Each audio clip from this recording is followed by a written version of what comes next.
Bonjour Jérémy. Bonjour. Donc, Montbrison TV est content et heureux de vous présenter l'émission Au creux de l'oreille pour se distinguer de l'émission Filles débrief du lundi qui a eu lieu avec Corinne déjà depuis 3 fois. C'est la première fois avec Jérémy et ça, sur la durée, maintenant on compte bien s'y installer également. Voilà, donc rebonsoir Jérémy. Rebonsoir. Et on va revenir sur ce derby perdu. On savait que face à la Pontoise et dans cette salle de la Bonbonnière, c'était souvent mission impossible et que le BCM y a souvent laissé des plumes. On espérait que peut-être cette fois-ci, comme on peut le faire toujours dans le domaine sportif, c'était la bonne. Ça ne l'a pas été. Alors quels sont les sentiments qui t'animent après ce derby perdu de peu en fait, parce que l'écart, que ce soit 2 points ou 8 points ou 9 points, on connaît. C'est de la colère, c'est de la frustration, tu es fataliste, c'est de la déception ou acceptation du résultat, le meilleur à gagner sur ce match-là. Oui, alors, j'allais dire premier sentiment, c'est vrai que c'est comme toute défaite, voilà, une défaite elle est difficile à accepter, ça c'est une évidence. La deuxième chose sur ce derby d'une manière générale, je pense que effectivement, comme tu le disais, c'était peut-être mission, comme tu le dis, c'était souvent mission impossible. Alors comme je dis souvent, impossible n'est pas français non plus, donc on avait aussi la volonté de vouloir faire quelque chose sur ce derby-là. Malheureusement, ça n'a pas eu lieu. Je crois que cette défaite, c'est comme j'ai dit aux joueurs en fin de match, il faut qu'on se serve de cette défaite-là. Et puis c'est surtout qu'il ne faut pas qu'on baisse la tête parce qu'on a montré aussi des choses intéressantes sur ce derby et puis qu'il faut qu'on l'utilise pour la suite des événements après maintenant.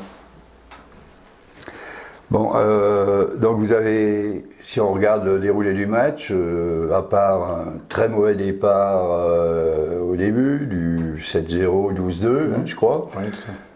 Vous raccrochez les wagons derrière, vous êtes bien dans le match, début de deuxième mi-temps, boum, un autre éclat qui vous fait courir toujours après le score.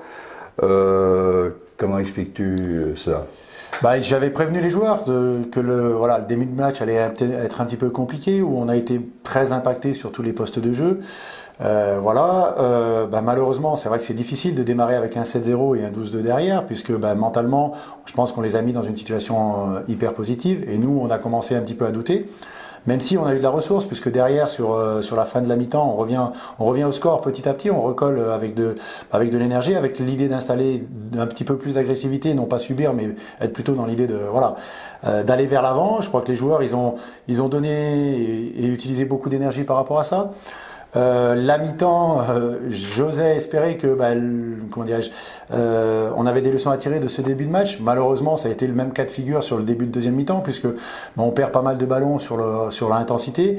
Et on leur permet encore une fois de partir de l'avant et je sais plus, je crois que on encaisse aussi un 7-0 ou quelque chose comme ça, sur des situations de balles perdues, des situations un petit peu où on n'a pas su, on va dire, défendre là où il fallait. Et encore une fois, là on a couru au score sur cette deuxième mi-temps et d'une manière encore plus difficile puisqu'on avait laissé beaucoup d'énergie sur la première. On finit à 9 points. C'est pas un score qui est très important, mais c'est quand même une défaite qui est frustrante par rapport à ça. Je pense quand même que le groupe a eu malgré tout une bonne réaction parce que je crois savoir que la semaine précédente il y a eu quand même de la bobologie au niveau des joueurs, donc c'est un gros mérite et avoir un derby c'est jamais évident. Alors c'est vrai que comme tu le dis, c'était une semaine où on a craint beaucoup par rapport à ce derby parce que on avait un effectif qui était très très diminué sur la semaine. On n'a pas pu s'entraîner comme on le souhaitait non plus, on n'a pas pu mettre en place tout ce qu'on voulait mettre en place sur la semaine d'entraînement. Je crois que les joueurs ont aussi, malgré ce manque de lucidité, malgré cette fatigue, ont été capables d'aller chercher des ressources à la fois collectives et individuelles pour essayer d'un petit peu masquer ces petits soucis qu'on a eu tout au long de la semaine d'entraînement. Alors c'est pas une excuse qu'on fait avoir, mais c'est quelque chose qu'il faut tenir en compte et sur laquelle malheureusement on peut rien y faire. Le mal était là, il fallait soigner le mal avant d'avancer. Bon, alors des points positifs, apparemment la Pontoise avait pris l'objectif et l'option de cadenasser un petit peu le secteur intérieur, c'est ce qu'ils ont à peu près réussi, je crois qu'il y a eu 22 points de marqués par les joueurs intérieurs, Mais quand même des satisfactions en voyant et Raphaël Benvigna dans la percussion et dans ses tirs extérieurs et Valentin Gelin en bon capitaine qui ont fait un énorme scoring sur ce match. Alors c'est vrai, comme tu le disais, en plus dans cette semaine d'entraînement, j'ai été obligé de démarrer avec Raphaël Benvigna au poste 4 puisque c'est pas une habitude. Il peut, on va dire, gérer ce poste-là. Et je lui avais demandé de mettre beaucoup d'agressivité sur sa capacité de, comme tu dis, de percussion. Il l'a très bien fait puisque il a provoqué pas mal de fautes. Il a été souvent au lancer franc. Il a été plutôt efficace sur cette première mi-temps où il nous a un petit peu tenu l'équipe à bout de bras quelque part. Et puis après, c'est vrai que le capitaine Valentin a mis des tirs importants quand il fallait. Et là aussi, de nouveau, c'est lui qui nous fait revenir sur la fin de deuxième quart-temps. Donc c'est, on va dire, deux satisfactions du match. C'est vrai qu'elles sont peut-être là, effectivement. Ouais. Alors, bon, le championnat est loin d'être fini, bien entendu. Et on enchaîne par Sorgues samedi.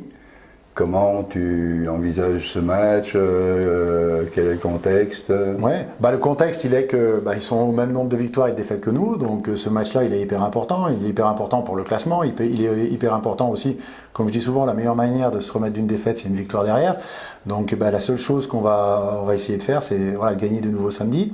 Donc, et retrouver, on va dire, effectivement, nos petites blessures le plus rapidement possible pour qu'on puisse, montrer notre vrai visage, parce que je crois qu'on a montré des phases de jeu qui, sur ce derby, étaient plutôt positives.